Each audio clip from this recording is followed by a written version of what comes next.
ایسے ایک کمبخت نے تو طلاقیں دی ہیں, اور اس کے بعد جب فتویٰ دیا ہم نے بھائی طلاق ہو گئی ہے, اہل حدیث سے فتویٰ لایا, ہم نے اس کو دلائل سے ثابت کر دیا یہ فتویٰ غلط ہے اہل حدیث کا, قرآن و سنت میں تین ہوتی ہیں. پھر پتہ ہے کیا کیا اس نے, جب ہر طرف سے مایوس ہو گیا نا, پھر فتویٰ لے کر آیا کہ مجھ پہ جادو ہوا ہے.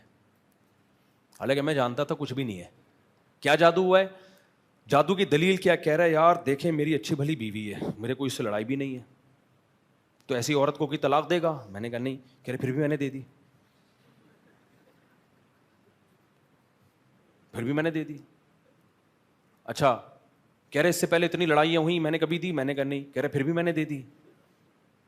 اچھا کہہ رہے پھر مفتی صاحب یہ دیکھیں کہیں سے فتویٰ لایا تھا نا, تو مجھے غصہ آیا کہ میں نے کہا یہ کیا لائے ہو یار تم, یہ تو کہہ رہے نہیں فتوے تو مارکیٹ میں ہر طرح کے, آپ کو پاکستان میں پتھر اٹھاؤ مفتی نکلے گا آپ کو وہاں سے. تو کہہ رہے میں اصل میں ایک غیبی طاقت, اس کے الفاظ ہیں یہ, کہہ رہے غیبی طاقت نے مجھے, بیوی اوپر والے پورشن میں تھی نیچے تھا, کہہ رہے پتہ نہیں یہ غیبی طاقت نے مجھے اٹھایا اوپر لے کے گئی, اور میں وہاں جا کے دھڑ دھڑ طلاق کہہ کے نیچے آ گیا.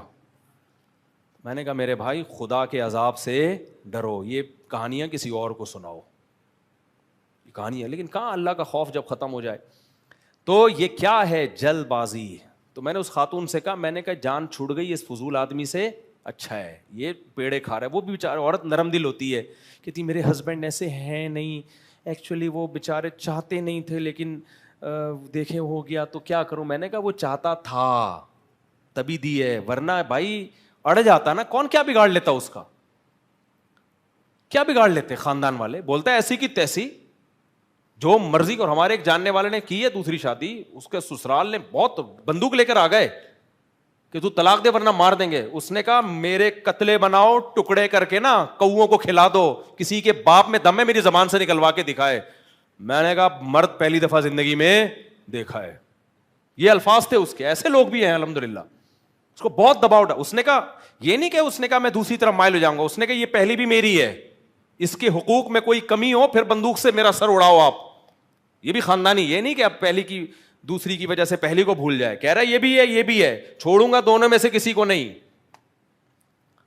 کسی کو نہیں چھوڑوں گا. اتنا دباؤ ڈالا اس کے خاندان والوں نے. اس نے کہا بھائی وہ کوئی قتل کی دھمکیاں دے رہا ہے, کوئی مارنے کی. اس نے کہا بھائی قتلے بنا کے نا کوؤں کو کھلا دو, ٹھیک ہے نا.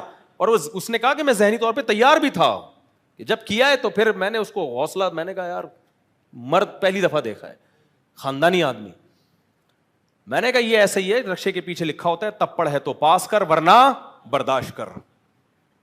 تو دوسری شادی والوں کو بھی میں کہتا ہوں تپڑ ہے تو پاس کرو ورنہ کیا کرو, برداشت. ورنہ پہلی کوئی گزارا کرو, دم نہیں ہے تو چھوڑ دو, نہ کسی کا گھر نہیں برباد کرو.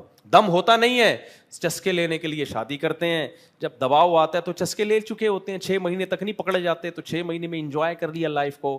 اب ادھر دباؤ آ رہا ہے تو انجوائے تو کر لیا ہے, وہ تو ویسے بھی پرانی ہو گئی ہے.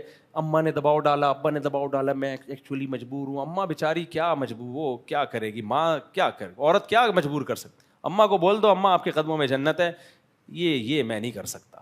اماں آپ سے لاکھ روپے مانگ رہی ہوتی نا, وہ نہیں دیتے لوگ, جتنا بھی ٹینشن میں چلی جائے. اماں میرے پاس نہیں ہے میں نہیں دوں گا. تو اپنے ذاتی مفاد میں تو اماں کے سامنے ابا کے سامنے ڈٹ جاتے ہیں, یہاں کیا ہو جاتے ہیں ڈھیلے.